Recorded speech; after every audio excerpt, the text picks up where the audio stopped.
Vamos a abrir nuestra Biblia en el libro de Números, capítulo, me parece que es 35.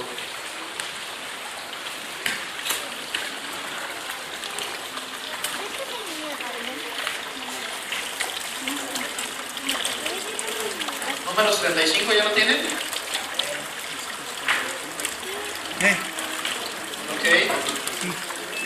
Voy a leer Números 35 del 10 al 28. Oigan, le envié el día de ayer un diagrama. ¿Lo tiene en su celular? Ok, vamos a estar ocupando este diagrama acerca de las ciudades de refugio. ¿Sale? Ahí se lo quiere tener, le va a servir, pero vamos a estar predicando hoy sobre este pasaje. Dice Números del 35, capítulo 35 del 10 al 28 de la siguiente manera. Habló Jehová a Moisés diciendo: habla a los hijos de Israel y diles: cuando hayáis pasado al otro lado del Jordán, a la tierra de Canaán, os señalaréis ciudades de refugio tendréis. Repito, ciudades de refugio tendréis, donde huya el homicida que hiriere a alguno de muerte sin intención. Y os serán aquellas ciudades para refugiarse del vengador. Repito, y os serán aquellas ciudades para refugiarse del vengador. Y no morirá el homicida hasta que entre en juicio delante de la congregación. De las ciudades pues que daréis, tendré 6 ciudades de refugio. 3 ciudades daré al este lado del Jordán, y 3 ciudades daré en la tierra de Canaán, las cuales serán ciudades de refugio. Estas 6 ciudades serán de refugio para los hijos de Israel y para el extranjero y el que more entre ellos, para que huya allá cualquiera que hiriere de muerte a otro sin intención. Si con instrumento de hierro lo hiriere y muriere, homicida es, el homicida morirá. Y si con piedra en mano que pueda dar muerte lo hiriere y muriere, homicida es, el homicida morirá.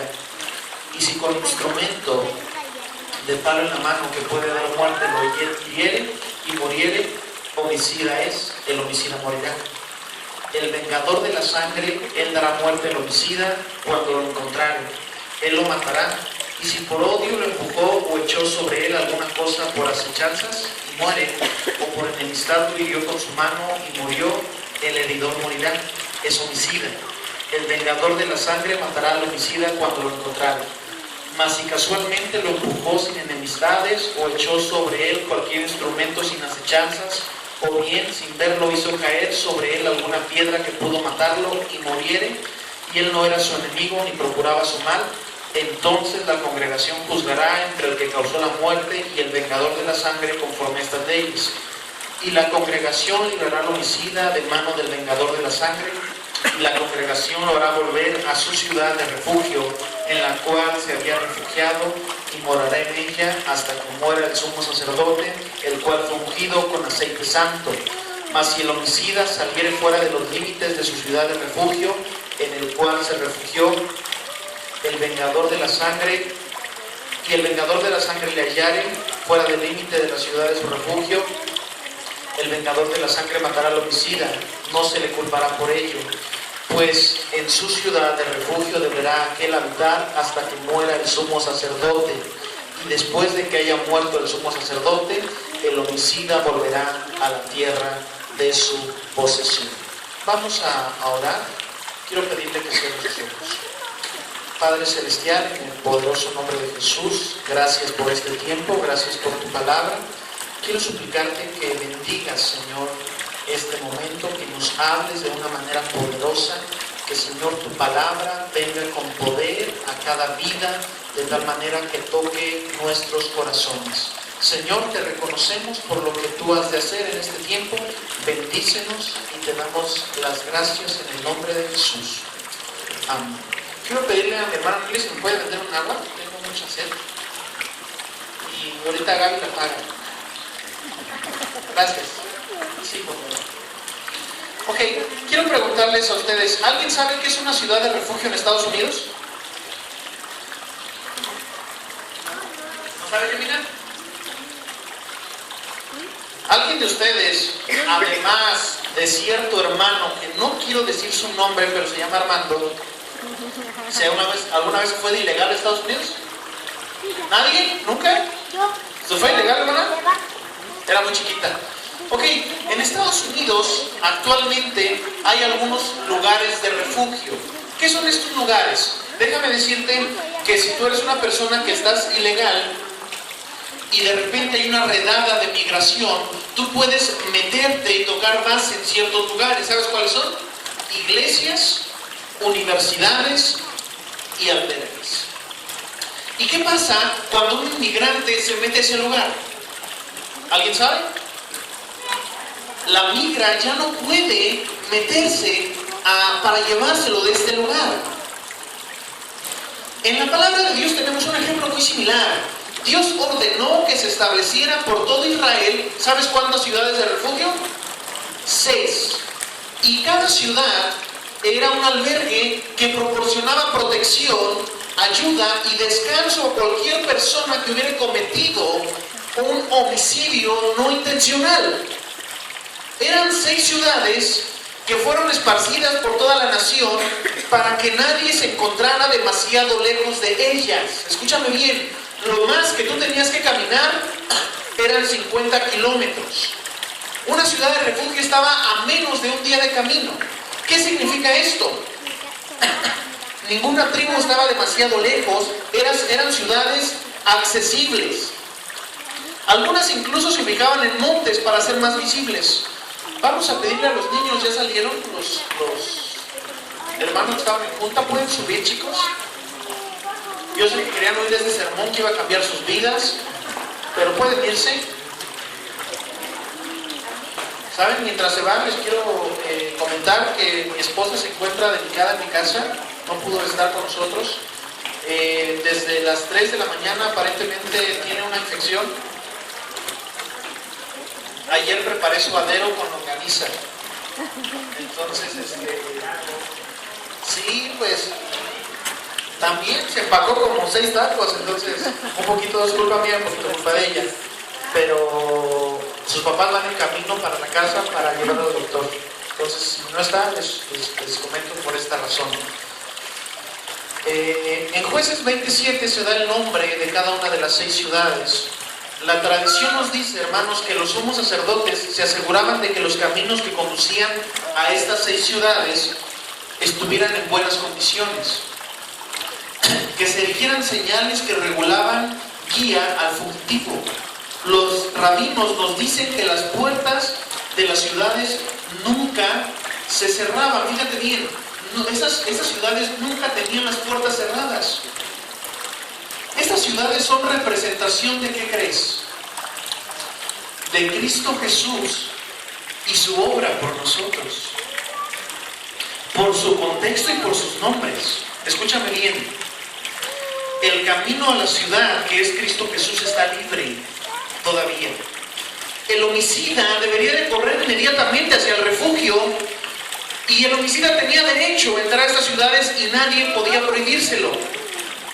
La familia de la víctima, o sea, el que había sido asesinado, tenía derecho a matar al homicida mientras que éste no estuviera dentro de una ciudad de refugio. El homicida debía permanecer dentro de la ciudad de refugio. Si salía fuera de esa ciudad, corría el riesgo de que algún familiar de la víctima lo estuviera esperando para matar. Nunca se podía cambiar la ubicación de estas ciudades. Y amados hermanos, en general, estas ciudades hablan de la gracia de Dios para el pecador, porque la paga del pecado es muerte. Tú cometiste y yo cometimos alguna falta y alguien nos está persiguiendo, acechando nuestra vida, a menos que nosotros estemos bajo la garantía de la gracia de Dios en Cristo Jesús. ¿Eran cuántas ciudades? 3 de un lado del Jordán y otros 3. Da un número de 6. ¿Sabes qué significa en numerología este número? El 6, el número de hombre. No estaban establecidas en valles, sino encima de los cerros. Esto es figura de Cristo.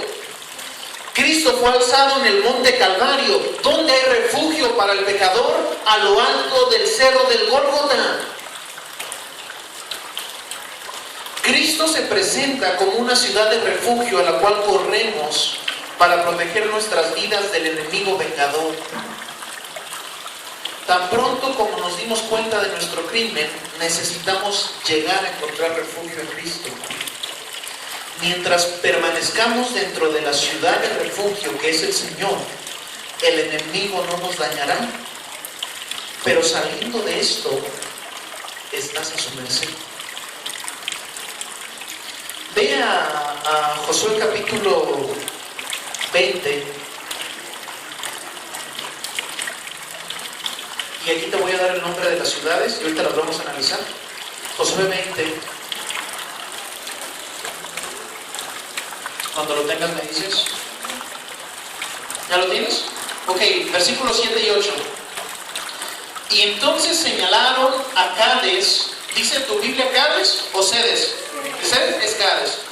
En el monte de Neftalí, Cades, primera ciudad. Siquem, segunda ciudad. Hebrón, tercera ciudad. Y luego Becer, cuarta ciudad. Ramón, quinta ciudad. Y Golán, sexta ciudad. Y vamos a analizar, escúchame bien, cada uno de estos 6 nombres que tienen un significado especial en relación a Cristo y su obra con nosotros.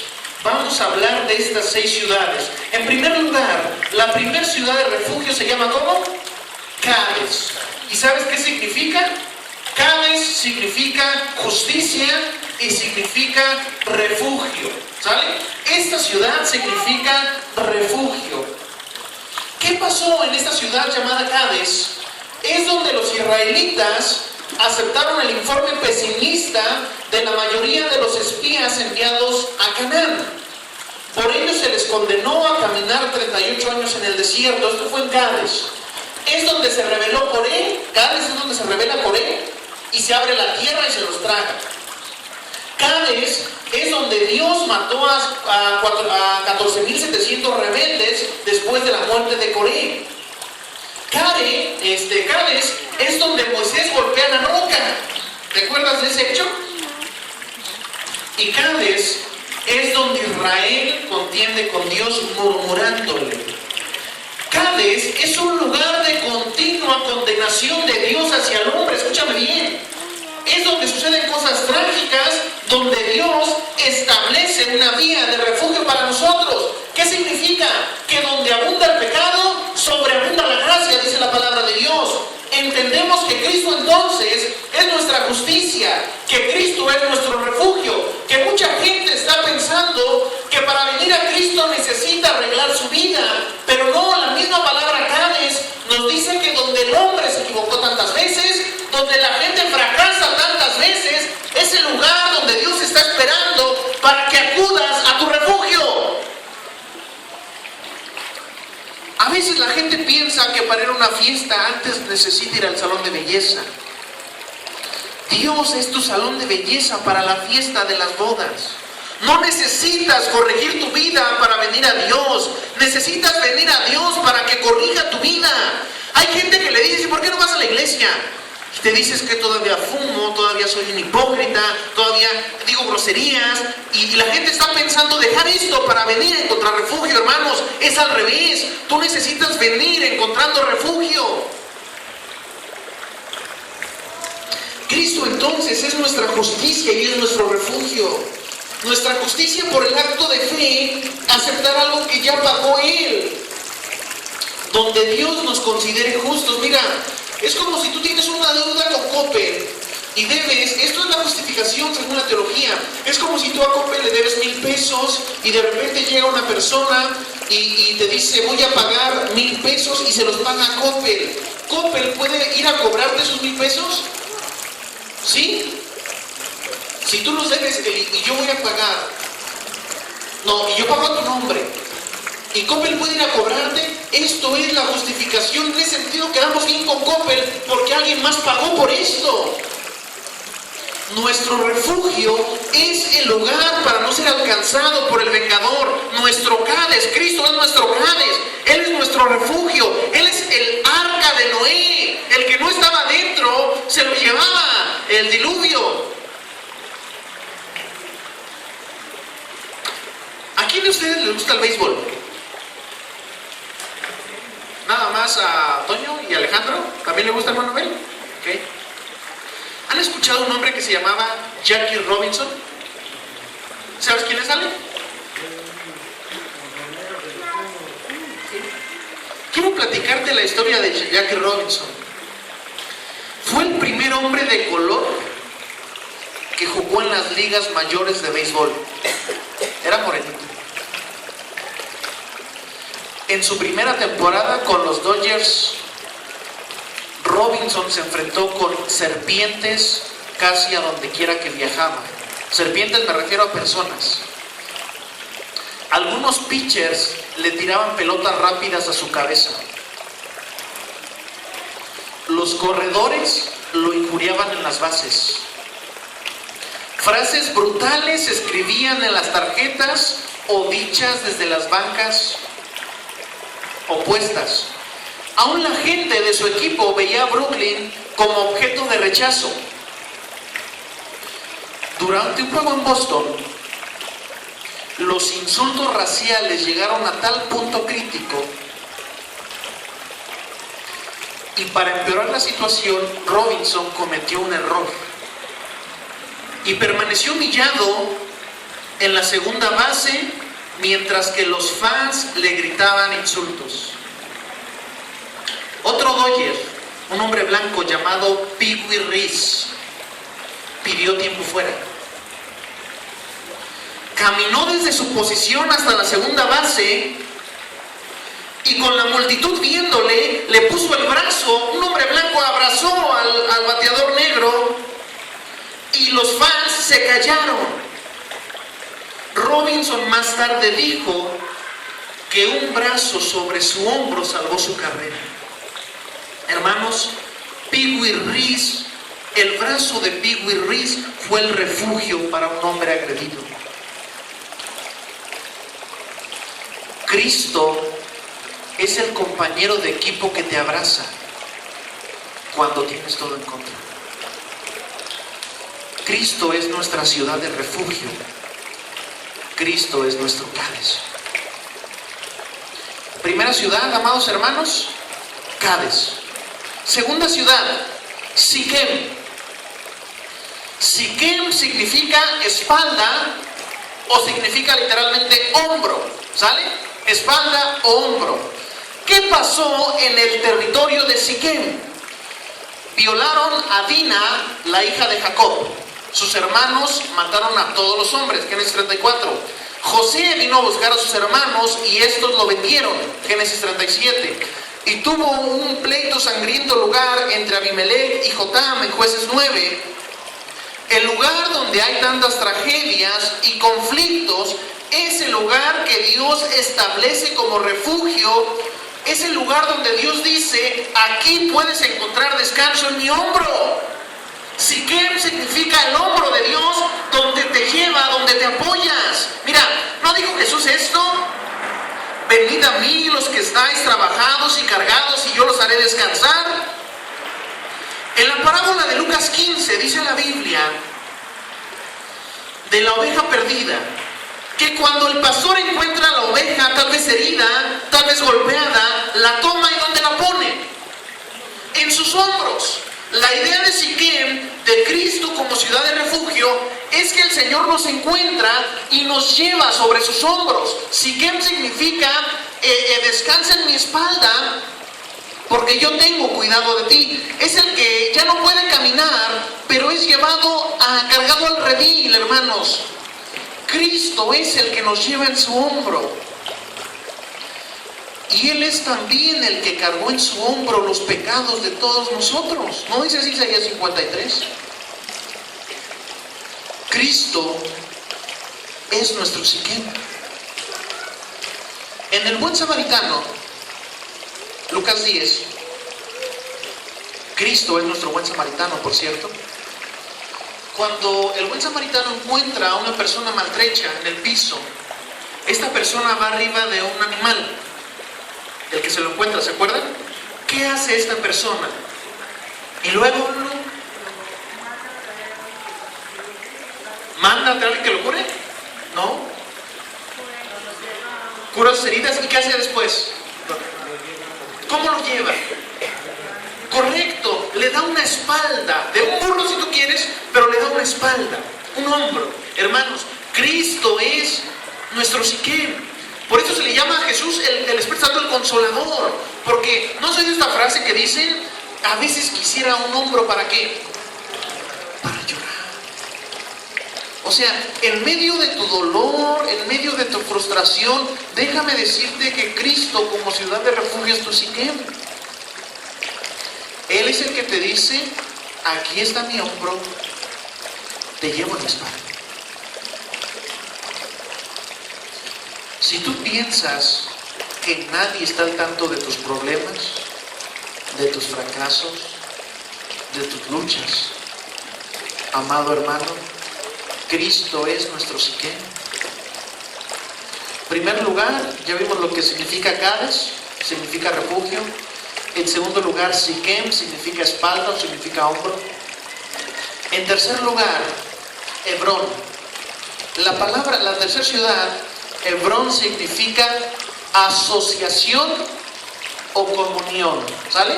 Esta tercera ciudad significa esto. ¿Sabes de qué estaba rodeada Hebrón? De tres cosas. Estaba rodeada de viñedos, estaba rodeada de olivares y estaba rodeada de agua. Ojo con esos tres elementos. El vino es una alusión a la plenitud de vida en Dios. El aceite es una alusión a la unción del Espíritu Santo y el agua es una alusión a la palabra de Dios. En Hebrón todo esto abundaba. ¿Qué pasó en Hebrón, amados hermanos? David fue ungido rey. En Hebrón le nacieron a David 6 de sus 7 hijos. Y es, fíjate, donde un hombre como David, un joven solidario, un joven olvidado, David fue una persona olvidada por todos, hasta por su padre, pasa del anonimato a ser rey. Fíjate bien lo importante de Hebrón. El rey más sobresaliente que ha tenido Israel después de Cristo es el olvidado a ser rey. Sucede en Hebrón. Es en este lugar donde Dios reconoce a los olvidados, recompensa a los que le sirven en secreto. Dice el Salmo 113: Él es el que levanta del polvo al pobre y al menesteroso alza del muladar para hacerlo sentar con los príncipes. Tenemos entonces la imagen del Dios que busca la comunión con el olvidado. El Dios que anhela tener una relación con nosotros es Jesús, nuestro Hebrón. Se dice que en una batalla que dirigía el duque de Wellington, ¿han oído hablar de él? El duque de Wellington. ¿No han oído hablar del duque de Wellington? Bueno, era un duque que era de Wellington. Una parte de su ejército estaba cediendo ante el enemigo. Cuando de pronto un soldado vio al duque, gritó: ¡aquí está el duque! ¡Dios lo bendiga! Y el mismo soldado, dirigiendo la palabra a sus compañeros, gritó: más me gusta ver la cara del duque aquí que toda una brigada. Los demás soldados, al oír todo esto, animaron su corazón, recobraron serenidad y valor y decían: el que nunca ha sido derrotado está con nosotros. Y pronto derrotaron al enemigo. ¿Qué motivó a este ejército que iba perdiendo a vencer? Que la persona más importante para ellos estaba ahí. Cristo, como ciudad de refugio, es nuestro Hebrón con el cual tenemos comunión. Es el que llega al lugar del olvido. Mira, Jesucristo siempre está con su pueblo. Él dijo: yo estoy con vosotros todos los días hasta el fin del mundo. Él es el Dios que busca tener comunión. Jesús es tu Hebrón. ¿No te acuerdas de los dos hombres caminando de Emaús? Que pensaban que estaban caminando solos. ¿Sabes qué se sienten muchos cristianos? Piensan que están caminando solos y no se dan cuenta que Dios mismo va al lado. Y de repente Jesús voltea y le pregunta y les dice: ¿qué piensan? ¿Por qué están tristes? ¿Qué cavilan en sus corazones? Y voltean ellos y están tan empecinados en el problema que le dicen: ¿no sabes lo que ha pasado? ¿No te das cuenta de Jesús Nazareno, varón poderoso delante de Dios en palabra y obra, que ha muerto? Y dice la palabra que Jesús continuó caminando con ellos hasta que en un momento el Espíritu Santo les abre los ojos. Y dicen ellos, cuando Jesús pasa de largo: no ardía nuestro corazón cuando estábamos con Él. Hermano, Jesús ha prometido estar contigo todos los días hasta el fin del mundo, porque Él es tu Hebrón, porque Él ama la comunión íntima que tiene contigo. Mira, cuando te has sentido derrotado, sin fuerzas, vencido, defraudado, cuando te has sentido el más pecador de los pecadores, imagínate a Pedro. Después de que lo negó, Pedro fue a buscar a Jesús, ¿sí o no? ¿Sí o no? ¿Amén? No, después de que lo negó, el que fue a buscarlo fue Jesús. Y dice la Biblia que estaba pescando. Imagínate, 3 días después está pescando Pedro y a lo lejos ve a Jesús, que lo negó. Y yo me puedo imaginar a Pedro agachando la cabeza y diciendo: chin, ahí viene. Y Pedro seguramente hace como que no lo ve y dice: yo estoy pescando. Y cuando Jesús está enfrente, yo no me imagino lo que sintió Pedro. Seguramente Pedro pensó que lo iba a regañar, que lo iba a destruir, que lo iba a matar, que lo iba a mandar al infierno. Y seguramente Pedro, con la mirada en la arena, sin poder levantar la cara de vergüenza, no sé si dijo algo, pero seguramente Jesús le dijo: yo te prometí que iba a estar contigo. Independientemente de tu traición, de tu pecado, de tu fracaso, yo te prometí que iba a estar contigo y aquí estoy. Pedro, aquí estoy porque soy tu Hebrón. A veces nosotros fallamos, fracasamos y todos los días viene Jesús y te dice: aquí estoy porque prometí que aquí estaría. ¿Por qué? Porque Jesús es nuestra ciudad de refugio. ¿Quién no se ha equivocado? ¿Quién no la ha regado así, pero con las 4? Que has metido las 4. ¿Y sabes qué te dice Jesús? Aquí estoy. Soy tu ciudad. Soy tu Hebrón. Amén. Ya vemos las primeras 3, las que están de un lado del Jordán.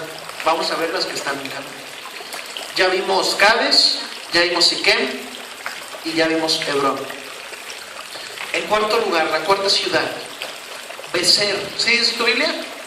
¿Becer? ¿Becer qué crees que significa? Castillo o fortaleza secreta. Dice por ahí un hermoso proverbio: torre fuerte es el nombre de Jehová. A él correrá el justo y levantado será. ¿Sabes? Cuando yo era niño se cantaban estas canciones en la iglesia, esos coritos. No había Hillsong, no había Jesús Adrián Romero. Eran cantos muy bonitos. Y yo me acuerdo que yo decía: ¿qué significa torre fuerte? Es el nombre del Señor. Después de muchos pecados me di cuenta de lo que significaba. Delante de la tentación, amados hermanos, somos débiles.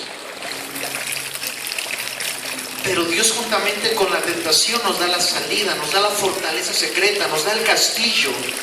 A este lugar acudimos cuando sentimos que no podemos soportar más. A este lugar acudimos cuando el enemigo, como león rugiente, está rondando nuestra mente, está rondando nuestro corazón.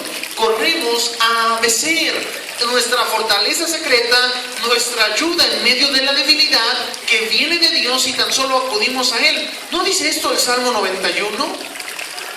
El que habita al abrigo del Altísimo morará bajo la sombra del Omnipotente. Y dice así David, diré yo a Jehová, esperanza mía y castillo mío. Esto es de lo que está hablando el Becer. Que Dios nos hace saber que su nombre es torre fuerte. Nos hace saber que nos defiende y nos hace saber que pelea por nosotros. Se dice que un marino en una ocasión naufragó en medio del mar, pero pudo llegar a una pequeña roca que estaba ahí en el mar y permaneció durante muchas horas. Al otro día, cuando ya se había ido la tormenta, pudo ser rescatado y un amigo suyo le preguntó, ¿no temblabas de espanto por estar tantas horas en esta precaria situación? Y el náufrago dijo, sí, la verdad es que yo temblaba mucho. Entonces, ¿cómo te mantuviste? Dice, es que lo que no temblaba era la roca. Y eso fue lo que me salvó. Hermanos, nosotros somos ese marino. ¿Quién no tiene traumas? Están bien traumados. ¿Quién no tiene debilidades? Y seguramente somos impotentes ante la tormenta que nos presenta la vida. Pero ¿sabes qué? Dios es un Dios inamovible. Dios es un Dios que no descansa. Es como la persona que le roban su... Esta es una historia árabe, esta es una historia real. Una mujer fue con el sultán a reclamarle que le habían robado en su casa algunos objetos. Y le dijo, ¿cómo sucedió? Y le dijo a la señora, es que me quedé dormida. Y le dijo, ¿y por qué te dormiste? Y le dijo la señora, porque pensé que tú no te ibas a dormir. Nosotros tenemos un Dios que no descansa. Nosotros tenemos una torre fuerte, un castillo alto, hermanos, que ante las situaciones de las tormentas de la vida, Él no tiembla. Mira, cuando estaban los discípulos en la tormenta, ¿qué hacía Jesús? Dormía. ¿Lo despertó en la tormenta? Fíjate bien, ¿a Jesús lo despertó en la tormenta? ¿Qué lo despertó? Ok, a Dios no lo despiertan los problemas, pero sí lo activa tu oración. ¿Vale? A Jesús no le importa un comino el problema, pero cuando sus hijos vienen, sí es capaz de levantarse. Por eso entendemos a Cristo como nuestro Becer. Esta ciudad se llamaba Castillo. Este refugio se llamaba Fortaleza Secreta. ¿Han oído hablar del maletín presidencial de los presidentes de los Estados Unidos? ¿Okay? Yo me acabo de enterar porque ganó Donald Trump y todo eso. Cuando un presidente toma posesión del cargo en Estados Unidos, él tiene un maletín que en inglés se le llama así algo como el balón de fútbol americano. Este maletín tiene 4 cosas. Tiene un código para identificar que es el presidente. En segundo lugar, tiene así como una calculadora donde él a lo lejos puede apretar y detonar bombas nucleares. Tiene en tercer lugar, no me acuerdo, pero en cuarto lugar, tiene lugares donde si se desata una guerra, él puede ir a esconderse. ¿Vale? El hombre más poderoso del mundo, si se ata una guerra, rompe este maletín, abre el cuaderno y sabe dónde hay un búnker. La palabra correcta es búnker. Él tiene, en medio de una guerra nuclear, un refugio, una fortaleza secreta. Hermanos, imagínate que tú eres Donald Trump. Imagínate que la guerra nuclear es la vida. Tú abres la Biblia, encuentras a Cristo y tienes tu fortaleza secreta. Él es el castillo. Él es la fortaleza. ¿No ha habido ocasiones, honestamente, que ya estás harto de todos? La verdad. ¿O no? ¿O nada más me pasa a mí? Que dices, ya no quiero nada con ninguno. Honestamente. Y dices, ¿a quién acudo? ¿A quién voy? Ya todos me defraudaron, todos me traicionaron, todos no me hicieron caso. Esto es la fortaleza secreta. El lugar secreto. Cristo. Cuando te sientas desanimado, cuando te sientas solo, dice Jesús, yo soy tu becerro, tu fortaleza secreta, tu castillo, amados hermanos. Quinta ciudad, Ramot. La palabra Ramot significa alturas o significa exaltación. Esta es la quinta ciudad.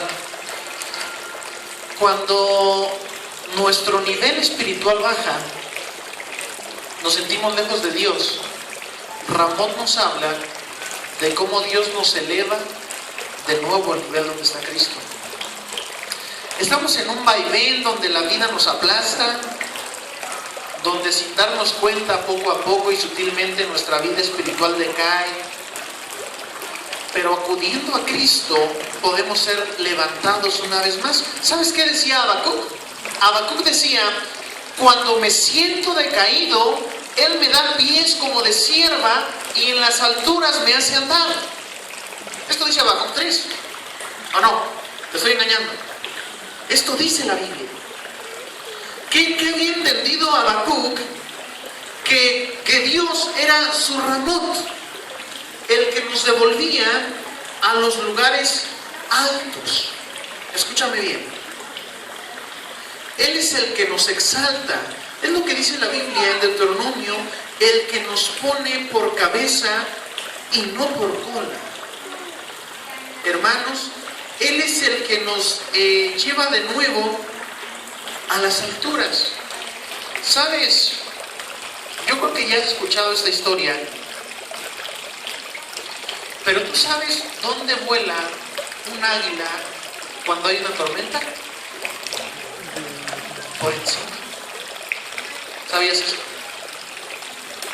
Por eso dice la Biblia, seguramente en Isaías, Él renueva las fuerzas de nosotros como las del águila.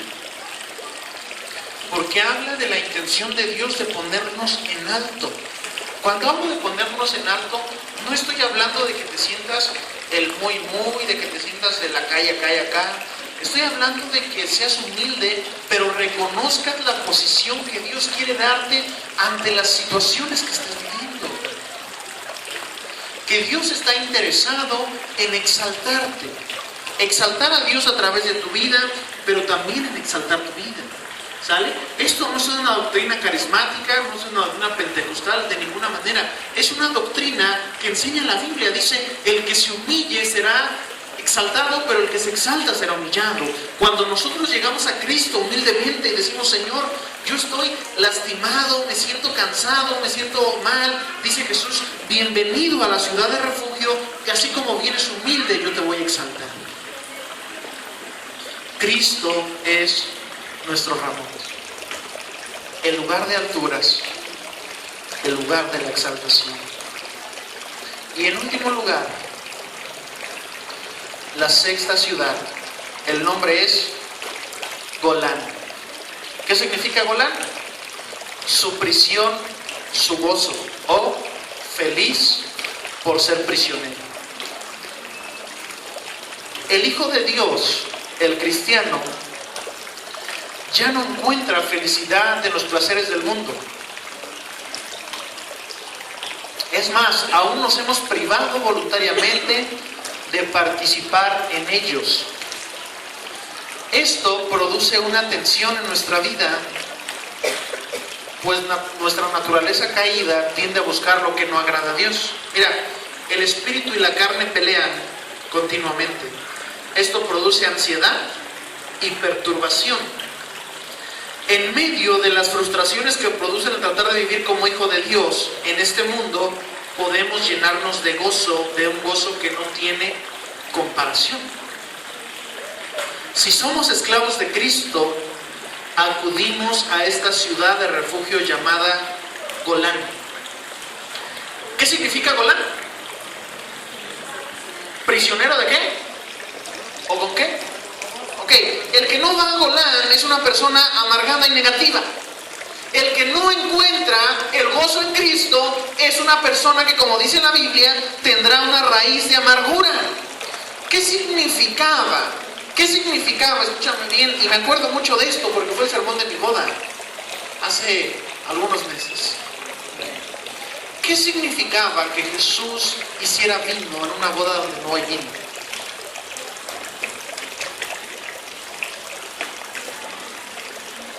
¿Qué significaba que en una boda no hubiera vino? Desgracia, amargura, era una vergüenza. ¿Vale? El vino en la Biblia, no seas sinvergüenza, está relacionado con el gozo. Lee Isaías 55. ¿Por qué gastar en lo que no sacias? Venid y comprad sin dinero leche y comprad vino. ¿Sí dice? ¿Sí dice así? No se refiere a algo que te domina, sino a algo que da gozo.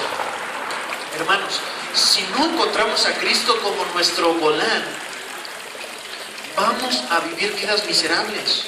Porque el gozo es un fruto del Espíritu. O sea, no es que tú tengas que fingir que estás bien. El gozo es una consecuencia natural de Dios en la vida de una persona. Por eso, cuando Pablo está en la cárcel, puede cantar porque tiene gozo.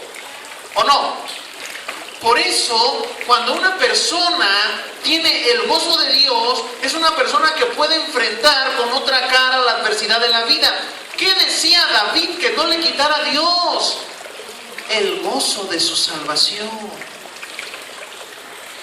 Si has perdido el gozo, escúchame bien, le estás abriendo la puerta a la amargura. Jesús es nuestro Golán, el que nos dice: encuentra en mí tu descanso, encuentra en mí tu paz. ¿Por qué crees que aunque la iglesia no crece yo me sigo riendo?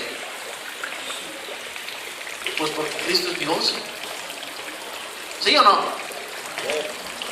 Porque en medio, o sea, yo tengo problemas como seguramente tú tienes, como seguramente, a lo mejor tienes algunos más fuertes que yo, pero eso implica que tengamos que perder el gozo, ¿no? Mira, no vamos a buscar el pasaje por cuestión de tiempo, pero la Biblia dice que Jesús en la última cena, ¿sabes qué hizo con sus apóstoles? Cantó un himno. Pregunta, ¿Jesús sabía que esa noche le iban a apresar y el otro día iba a morir? ¿Ya lo sabía? ¿Y por qué cantó un himno? Porque Jesús habla de la importancia de que cualquier adversidad no puede tener el derecho a quitarte tu gozo. No le permitas al enemigo vengador que te robe eso. No le des lugar, hermano, a perder algo que es fruto de Dios en tu vida. Jesús es nuestro Golán, nuestra ciudad donde podemos ser prisioneros de gozo. Concluyo. ¿Tienes el pasaje ahí de Números?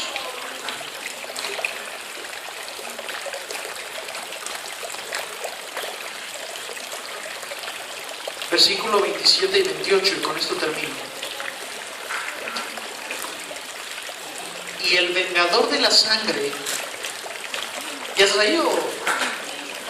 Y el vengador de la sangre, y le hallare fuera del límite de la ciudad de su refugio, el vengador de la sangre matará al homicida, no será culpable de ello.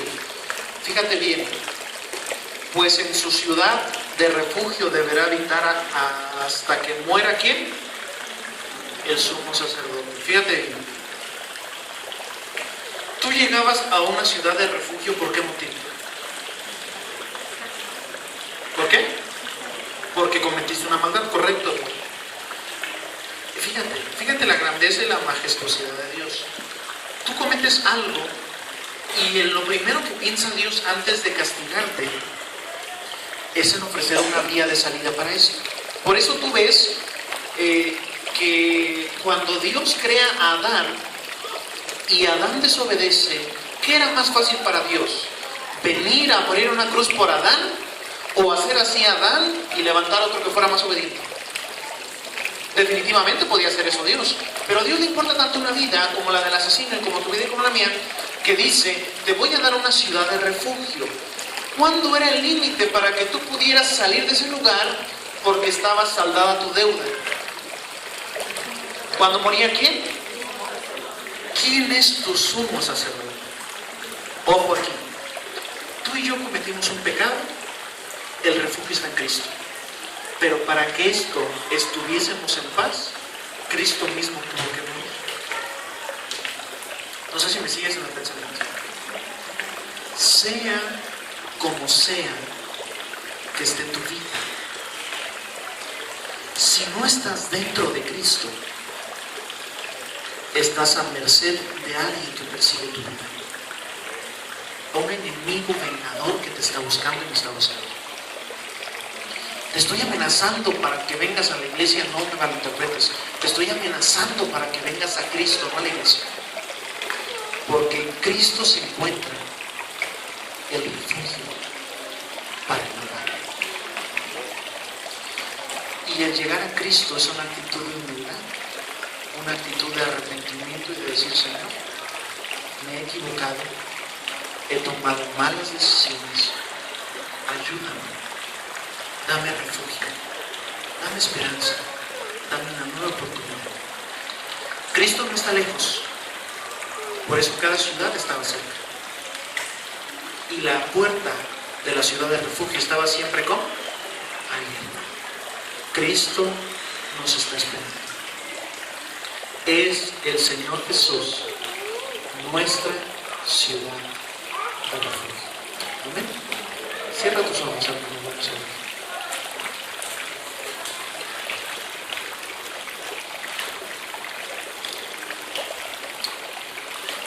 Padre Celestial, en el nombre de Cristo, gracias. Gracias por tu verdad. Gracias por tu gracia. Gracias, Señor, por tu fidelidad. Quiero suplicarte en el nombre de Jesús que nos bendigas, que nos ayudes. Danos refugio, Señor. Danos paz. Danos gozo. En el nombre de Jesús, gracias, porque ciertamente el camino en este día está disponible. Dice tu palabra, buscad a Jehová mientras tanto que pueda ser hallado. Deje el hombre impío sus malos caminos y vuélvase a Jehová, el cual tendrá de él misericordia y será amplio en perdón. Gracias, Señor, porque hoy nos das una nueva oportunidad. Te reconocemos, te alabamos, te bendecimos. En el precioso nombre de Cristo Jesús.